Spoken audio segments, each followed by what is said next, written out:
was lucky enough to meet Belle digitally, and as we started, we had a couple of conversations on some topics that we both love: design, innovation, startups. And to me, Belle is one of those rare persons that you just feel comfortable in talking to. And she's a fantastic professional, and I'm super fascinated how she was able to convert her passion for design into a fantastic career in a field that is not necessarily known as the epitome of design. My name is Gianluca Cinquepalli. You're listening to GLC Live, my podcast dedicated to business design. I'm an educator, design entrepreneur, and best-selling author. This show is dedicated to designers, creatives, and entrepreneurs that, like me, want to inspire, challenge, and disrupt the business and design industry. In this episode, Business Design with Belle Barreiros. Ciao, Belle. Welcome to the show. Thank you so much for being here. Ciao, Gianluca. Thank you for the invitation. I'm really glad to be here. So it's fantastic. Actually, I want to give a little bit of background. And Belle is recording from Brazil. I'm in Milan. So I'm deeply envious that in Brazil you are able to go and have some interesting time on the beach. So, Belle, let's begin by saying your unusual, I would say, role in a venture capital. You are a business designer in United Ventures, which is one of the most renowned venture capital firm in Italy. And their mission is to support visionary entrepreneurs to reinvent industries through technology. Design is quite an unusual role in a venture capital. Can you tell us a little bit more about your role and what you do, and maybe a little progression of your career as well? Absolutely. This is actually one of my favorite topics. So you're probably gonna stop me at some point. I know it seems unusual for VCs to have an in-house designer, but the top tier VCs that 6-7 years ago, like, already recognized the value that having someone with a design background could offer to the activity. In 2010, one of the first VCs to have a design in residence was actually Google Ventures with Braden Kovich and then Zon Zeratsky. It was actually at Google Ventures that Zeratsky wrote the design sprint process to support many of the most successful investments, such as Slack, but this is not a topic for the moment. Then around 2014, there was like a design boom in venture capitals, in which the major VCs started assuming big names, such as Kleiner Perkins had John Maeda, Sequoia Capital hired James Buckhouse, Greylock hired Bobby Goodlatti, and so on. So point here is not name dropping, it's just to show that the most prominent VCs firms understood that as technology was increasingly becoming a commodity, design becomes a differentiator from these products and companies. Absolutely. And that is why they acknowledged that it was essential to have someone right at the beginning with the design eye. For those that are interested in these two topics, like startups or venture capital and design, I truly recommend a book from Irene Yao that is called Design and Venture Capital, in which it tells a little bit of the story. But getting back to my story, United Ventures is different venture capital. I would say one of the partners and founders came from Google. He was country manager of Google right at the beginning. So I think that this design DNA was since the beginning part of our company. And so inside I have 3 core activities, so macro areas. First, I'm responsible for our inbound deal flow. So basically sorting through everything that we receive and identifying potentialities. You have to remember that in VCs, we are dealing with the unknown, right? The markets, the products, innovation. And there are almost none or few benchmarks that can support in our decisions to create Excel analysis into deciding, hey, okay, this company would definitely be a hit. And I think that's where the design background comes in hand, because our core activity as designers is to build, give shape to something that doesn't exist yet. So we're quite comfortable with the unknown. So that's one of my core activities. But then I do also have the design support for our portfolio. That is actually a great part of a VC activity, that is to strategically support the portfolio in their business activities. So I provide a portfolio with this kind of support in core moments, such as we're talking about rebrand, building the design marketing team in-house, or reshaping content, product UX, and so on. And then finally, of course, kind of in-house our own design activities that can go from like simply managing our brand materials, but it can also cover bigger projects that usually also involve third-party suppliers, such as last year we had our rebrand, and this year more project we are developing our own CRM internally. So I'm also part of that development. So basically, you serve many different roles and you wear many different hats. Just to summarize, so you are saying the first part is managing the deal and fostering, being a catalyst for conversation with the mindset of design, which is trying to bring people together. I remember you told me a wonderful story that you were helping people coming from different backgrounds, finance and products, to actually discuss and open the conversation. So here is where the design mindset comes into play. Then the second part is, of course, supporting your portfolio companies, giving advice, like all the venture capital, they want to boost their company's portfolio. And so you guide them and you give them advice in terms of reaching product market fit, which we'll discuss in a bit, I hope. And then the third part is, of course, managing all the design needs of the venture. They are becoming surprisingly really good at it, because I remember back in the days when I was helping startups and I was looking the website of, even big venture capitals like Sequoia Capital or Greylock, like you said, their website, they were very finance oriented. They look like a finance company, and now surprisingly in the past years they all become much more empathetic. They did a lot of work on their image as well, because they do recognize how design communicates in a different way. So Bel, I have my own definition of business design. When let's say you are wearing the first and second hat when you are helping companies, what's your definition of business design? Because I believe still in these days is a little bit mysterious. So it's not totally business, it's not totally design. So what is this weird new practice that is arising from the ashes of design thinking, I would say? I think my own definition would quite go on the direction that you're saying, as communicating through different people with different backgrounds. I would say that a business designer is a translator. And I know it might seem abstract and not help our class, since you're saying, I'm afraid that, and I agree with you, I'm afraid that design and its related terms have followed the curse of buzzwords, making them lose their meaning and has becoming almost just trends, almost not real jobs, and getting people confused and afraid of asking, as if it was something like, or you get it or you don't. So in order to make a little bit of justice to our professional class, yes, I'll try to give you a more consistent answer. I believe that a business designer is someone that technically understands, so the person has the knowledge of three core aspects of a business. First, you understand the market. And then here, of course, someone call desirability or the famous product market fit. But it's not only about that. We're talking about how the brand or the company itself answers to this market. Talking about positioning, identity, tone, competitors, target user, and so on.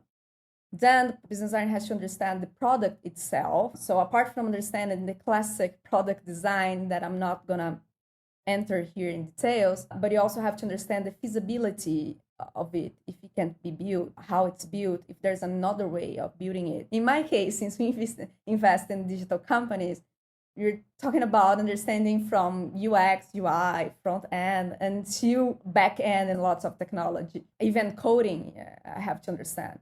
And then the third part, you have to understand the economics, viability of the thing. Or what I like to call, you need to be able to read Excel sheets. Fantastic. And I think that's quite the big water, the great difference between just designers and in just business designers. I think it's the ability of understanding the holistic view of everything. Mm-hmm. Yeah, this is something that I've been discussing a lot.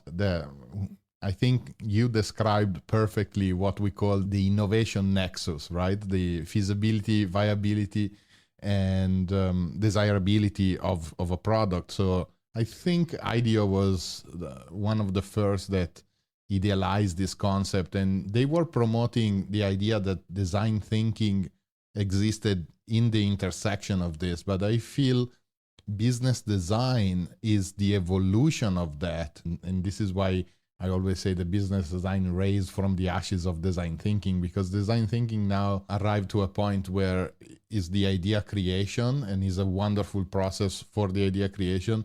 But business design grounds those ideas into, okay, how do you physically deploy these ideas that you generated?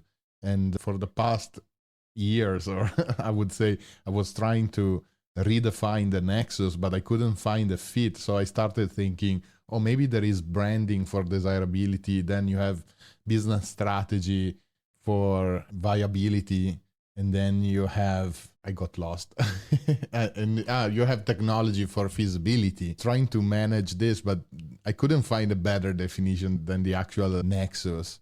And I feel this is the definition that I came when like I said before, I had my own definition. I feel, and I wanted to see what do you think about. I always say that the goal of business design is to satisfy human needs, meeting the business goals. So here is the big change of what we call design-driven organizations, where their goal, their focus is meeting the human needs and meeting at the same time concurrently the business goals, which is, it's a different approach. You're not only focusing on the product, but you're also focusing on the jobs and on the people, which is a slight modification.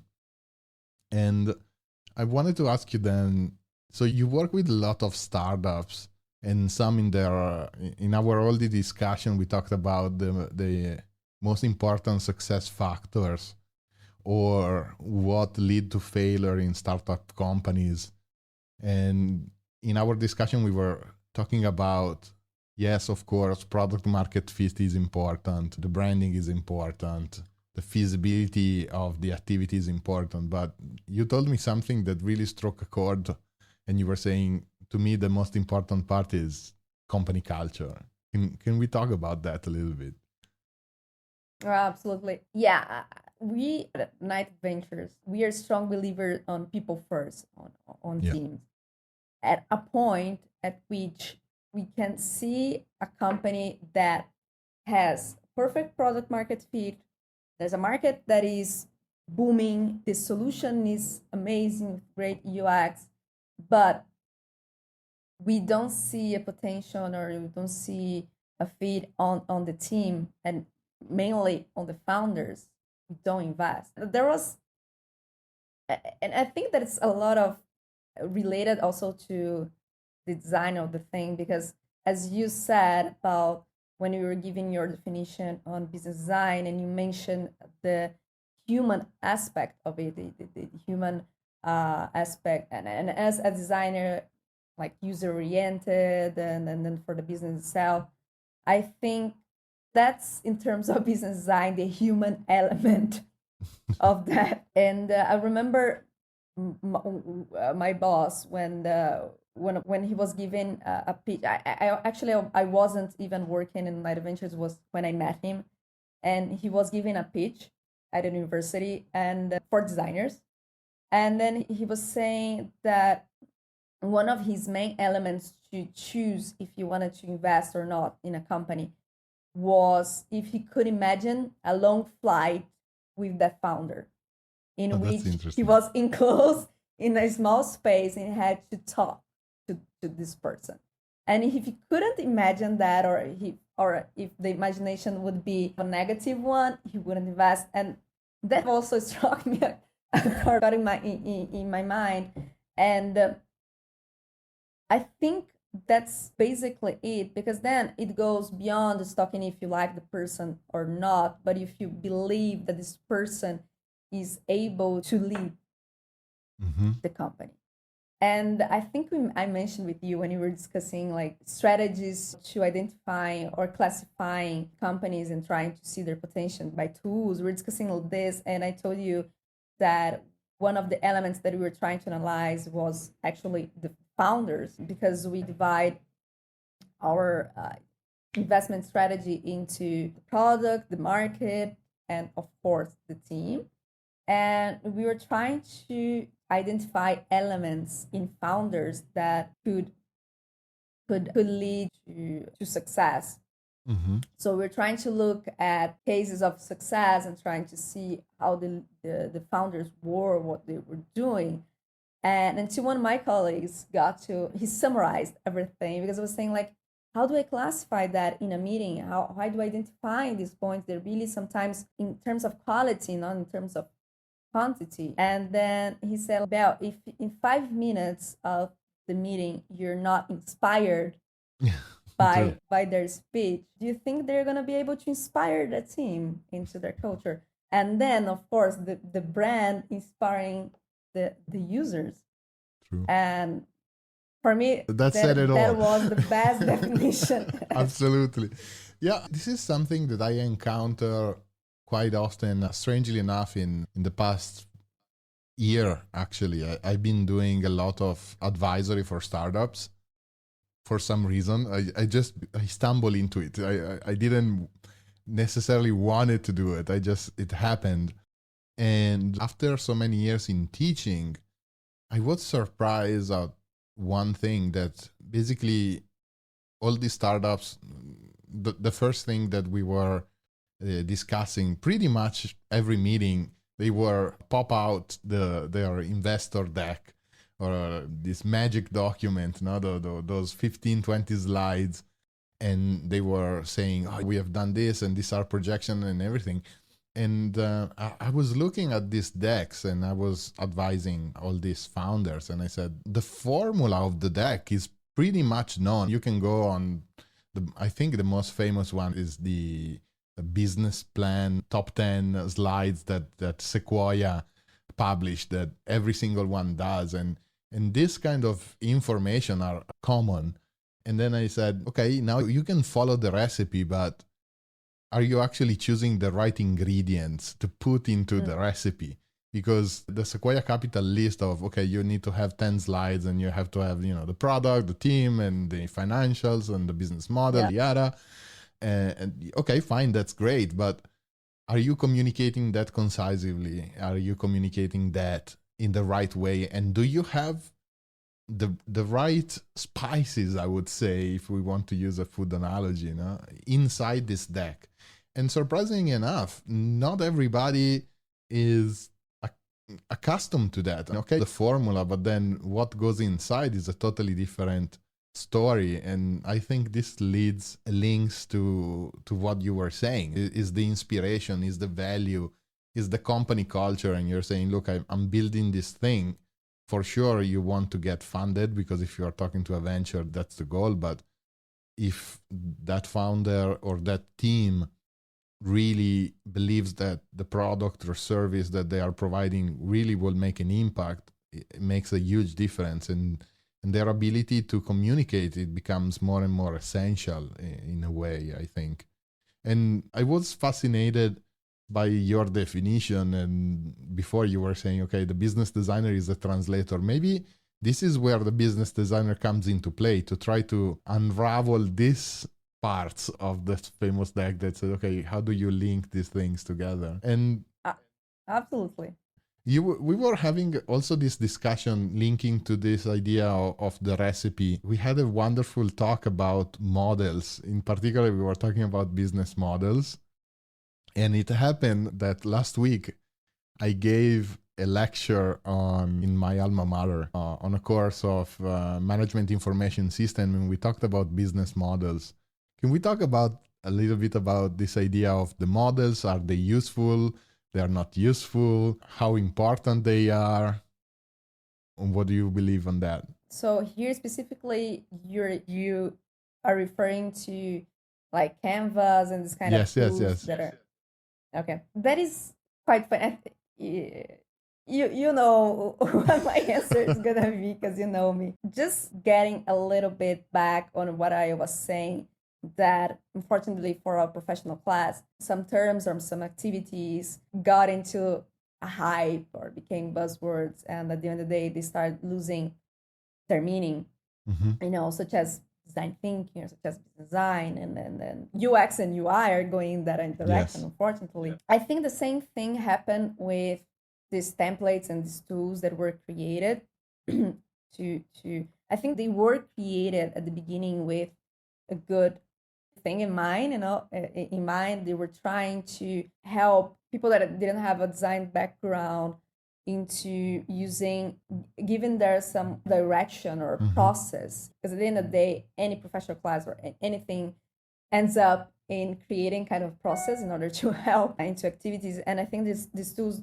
they were created in order to try to simulate how we in our daily basis go from abstract to concrete. That's what I'm saying, that we kind of use and really comfortable with on the unknown. That's why they were created. And of course, we as designers know that the process of visualization helps a lot in understanding and identifying. My problem with these templates is that they became a template. People started using that, especially in universities, that they started giving this kind of tools, and people start like compiling them or producing them, just compile them. And that's not their purpose. Their purpose is to help you organize your thoughts, and by visualization, okay, understand what's your next steps. And what I see in lots and lots of startups, and here, of course, I'm speaking more specifically for seed ones, ventures, it's early stage. So there's a big difference, huge difference from startups that are really at the beginning and startups that had jump or had been in incubators and so on, because maybe they've been advised not to do it. Sure. Sometimes they put the business canvas and in the deck, and that gets me so mad. It's like, why? I'm not getting any information from that. That's a tool for you to create your business strategy, not for you to present to investor. It's you from this visualization that you get to an idea or a process. And that's happened a lot. And to add a little bit, that's one of my favorite topics also. We're talking about like pitches and communication. That is actually the first time, as soon as I entered Unite Ventures, that was my first role. We had a fund that was already going on. We were in the exit period of the fund. And so several of these companies were going to further rounds, Series C, or going to exit, and they need to communicate that. And when you follow Sequoia 10 slides pitch rule, it serves as a canvas, as a tool. It kind of works when you're talking about specifically B2C, kind of easier companies to explain. But when you're going to be deep tech, forget about these 10 slides of Sequoia. So we had companies inside us that are talking about cybersecurity in the firmware. Or we're talking about companies that had a new technology for streaming, for specific target, for video streaming specific, that has a lot of hardware, and they change. We're talking about hops and catching and so on. So technically, that the 10 slides of rule of Sequoia, they're not going to work. Of course, they're a base to guide you into your storytelling. And I feel that these kind of founders or companies are the ones that are struggling the most in presenting their endeavors, because usually they are really into their tech guys. There's a lot of technology behind it. They know the effort of that technology, and they know how amazing the technology is.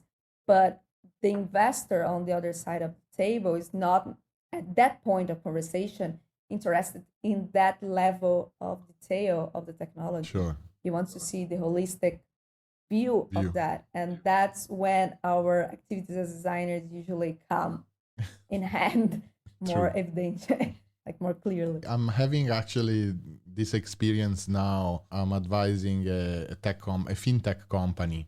And at one point we were having this discussion with this company, and after months that we have been working, on the branding and on the communication, I suddenly realized, I was like, wait a minute, but you're not actually building an app. You are building a platform and all the decks and they never say this is an app, but the way that the content was laid out was leading the reader. And I'm absolutely ignorant in fintech. I was just helping them to communicate, and it was leading to the concept that their solution was an app, while it was something that was existing inside of some other people's app. So it was actually a platform.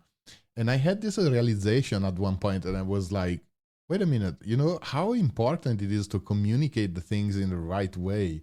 And when you were talking about the business model, and I have to say, I was guilty of that, because I remember the first 2 or 3 times I taught the entrepreneurship class, I was using, of course, the business model canvas to give designers and creatives a framework.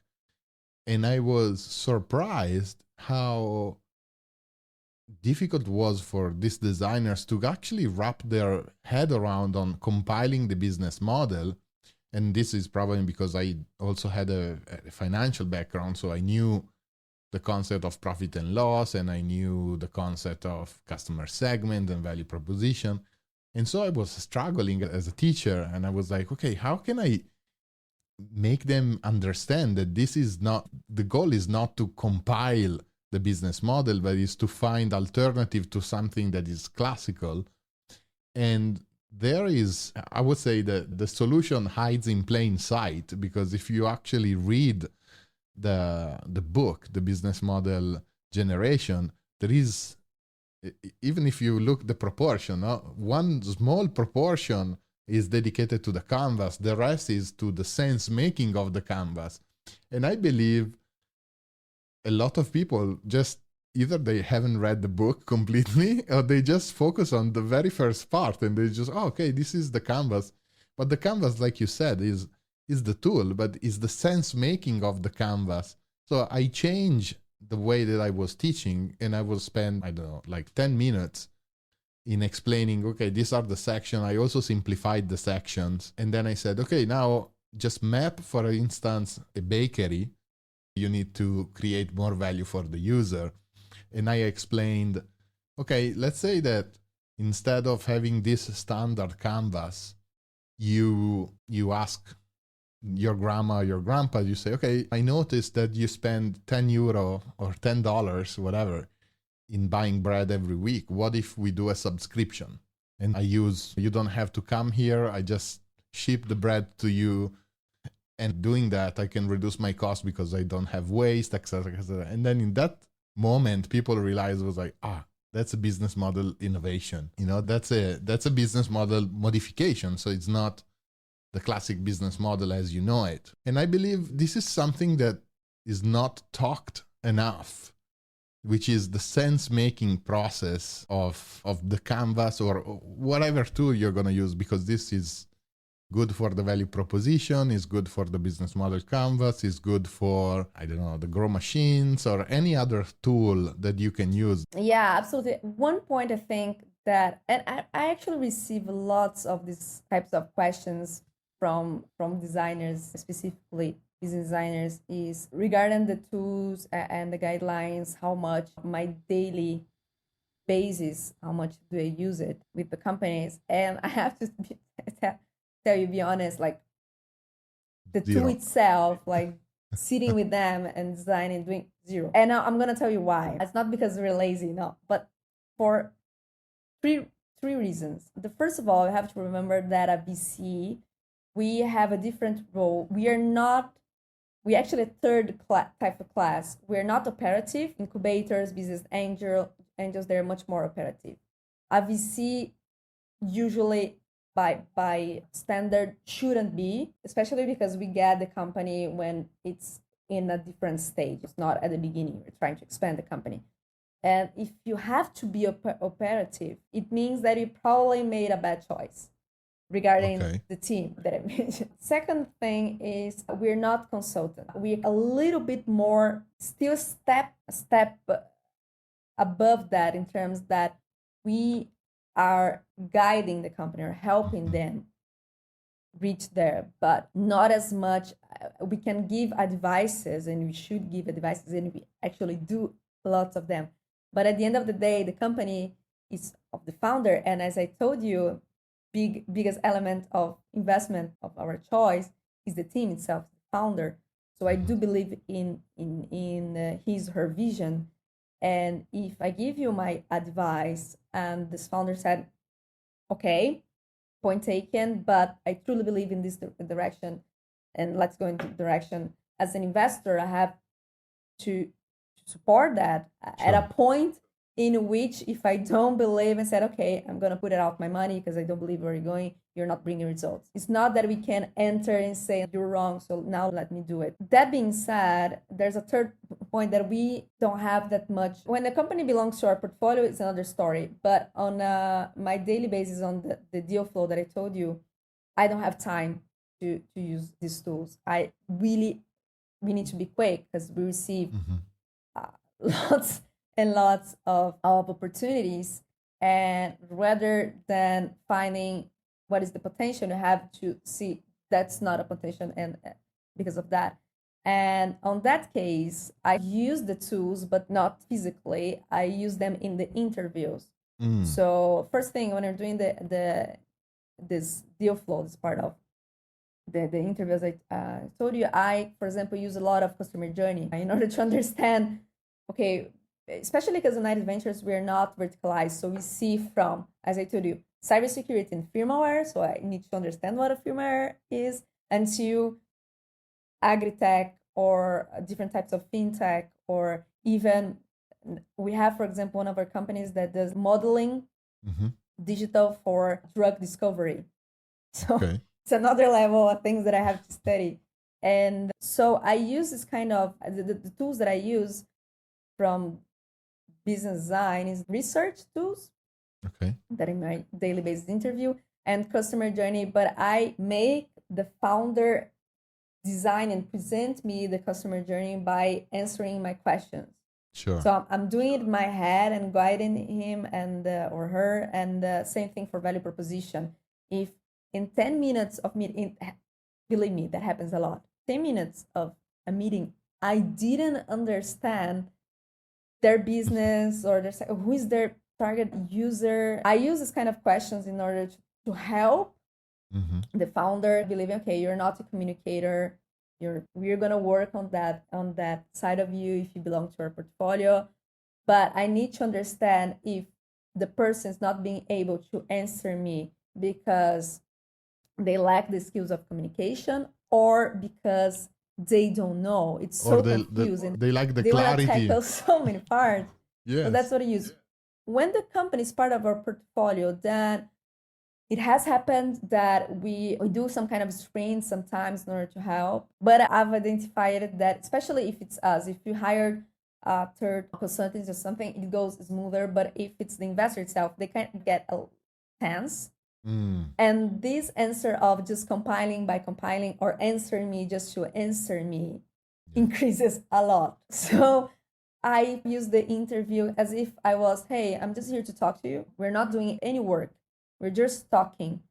They feel more relaxed. And even if we have a Lavagna blackboard in our office, and I'm just talking to you, but at the same time I'm writing, or I'm talking. So I'm doing the process without doing the process. There's no post-its in the office. If I see a post-it, I'll throw it through the window because they immediately get tense. That's amazing. I actually work a lot with post-it. Nowadays, I'm working a little bit more with digital platform like Miro or Mural, but I love it sometimes. Well,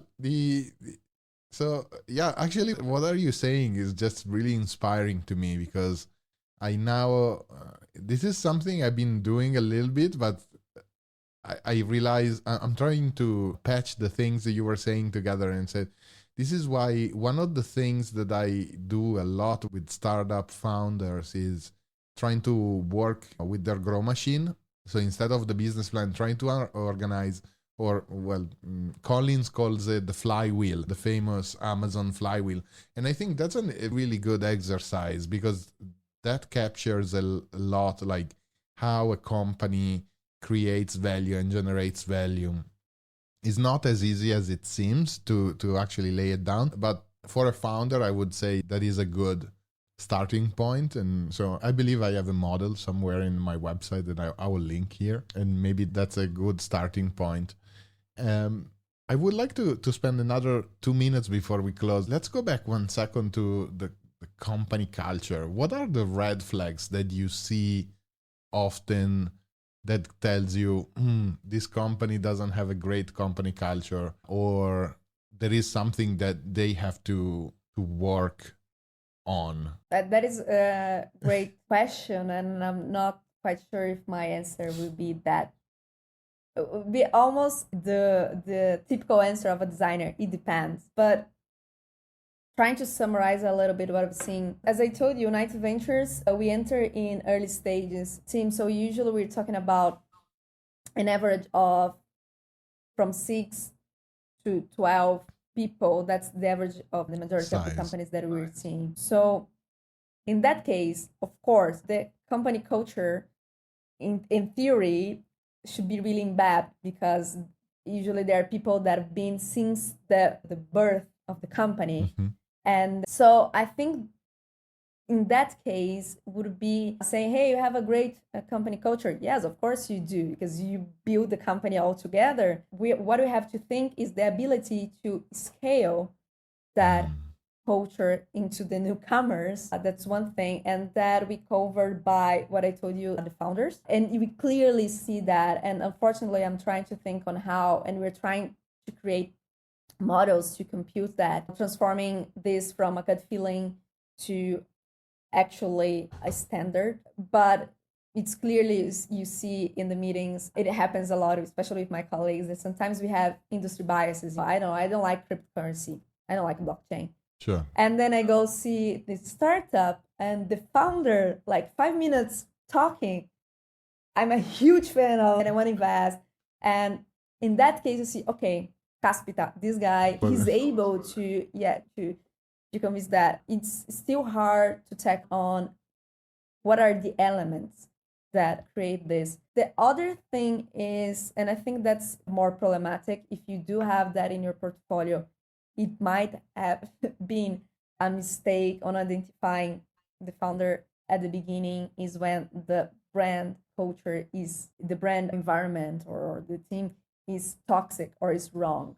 It's not on what the market is asking, or they have maybe like a bad dynamic internally into really hierarchical companies, the old model and old tradition, divided in silos, they're not talking to each other, and so on.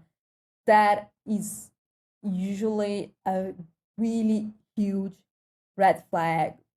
And probably if you don't run and try to solve that, and then enter the capacity and the ability of the investor, as I told you, being this advisor, but at the same time, what's your limit from being operative and talking to the founder? Hey, you're being toxic to your team. And this is a huge problem at the moment, that you have to quickly assess that and decide if you're going to be able to change the dynamic. Yeah. It's really hard. And if you're going to set the plug and say, I'm going to disinvest from that. Nice. So if the last question I have for you, so what is your personal Bell golden rule? You're laughing because my golden rule, because you're always talking about that. That's how I want to close all my shows now. With that, so my golden rule, and it goes for any country, any culture, anyone, is please not mistaken the word design with aesthetics. Absolutely. Never. Ever. Not all designers are graphic designers or illustrators. We're talking about different level and meaning of the true meaning of the word. Mm-hmm. Yeah, I always say, and I add to that, because that's such a wonderful golden rule, that there is this huge difference between design is a practice and aesthetic is a principle. And I was telling you this story that I learned this the hard way on my skin, because when I moved to Asia, the aesthetics were very different, but the design process was pretty much the same. I just needed to tap into the principles that were pleasing for a different audience from the one that I was used to. And the last part is also, I love what you said before about the discovery of the unknown. And this is where I say most of the time, and I explain most of the time, I would say with CEOs that ask me to do some workshops or work with their team about design thinking just because they believe this is the hot topic. And I said, look, first thing first, you have to understand business is usually implemented, meaning that the parts that you are implementing are known. So, logistics works this way, finance works this way, HR works this way. And by putting together all these little pieces like Lego pieces, then you can build a business. Because honestly speaking, if we look at the definition of business as canonical, a company, a venture that creates profit, you can do that pretty easily. Like, you don't have to invent anything, just buy for 5, sell for 10, 50% profit. That's a business. Whatever it is, pencil, diapers, chocolate, buy for 5, sell for 10. If you are able to do this simple microeconomics, if I would say, you have a business. Now, discovering a business is a totally different matter, which means you are venturing into the unknown. And then that's why I say you are discovering businesses. And this is, I believe, is the essence of business design that allows you to unlock and figure out new ways to create value for your customer and for your company. So I would like to wrap it up. So first thing first, we discussed about business design, and the role of a business designer is a translator, which means he's translating the concept of business into the value for the people in a way. Correct me if I'm wrong. So that's the first point.